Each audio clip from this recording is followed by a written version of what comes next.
we are at a point where we also do need to show it rather than explain it. But we need to take people to a side that tells something for them.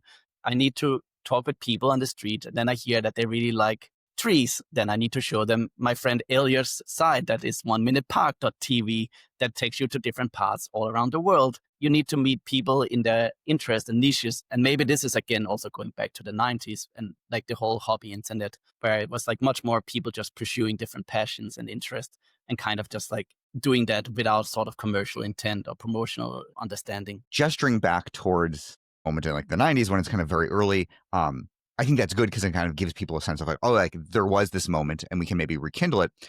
One of my concerns is just trying to, because anytime you're kind of talking about a moment in the past, you're kind of like, it's always this like mythical golden age. And you're like, oh, it was once really good then. How do we kind of recapture that kind of thing? And I feel like though, one of the things you're doing with this book and kind of the movement of just like thinking about the poetic web is not quite saying, oh, like, let's kind of go back to that time. But it's more like saying like that kind of thinking more broadly is still possible, but you're still kind of doing things in a very, very different sort of way. You're not just, it's not just nostalgia of like trying to make websites that look like the 90s, like blinking and flashing and spinning text or whatever it is.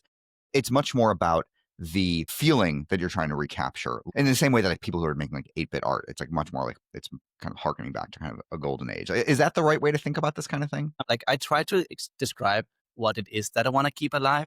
And I think it always ends up being some sort of like play on the spirit. So it's like, it's the spirit of the web. Like it's not a specific website, it's not a specific creator, but it's like this possibility of the web that lends itself for publishing and connecting and linking with others.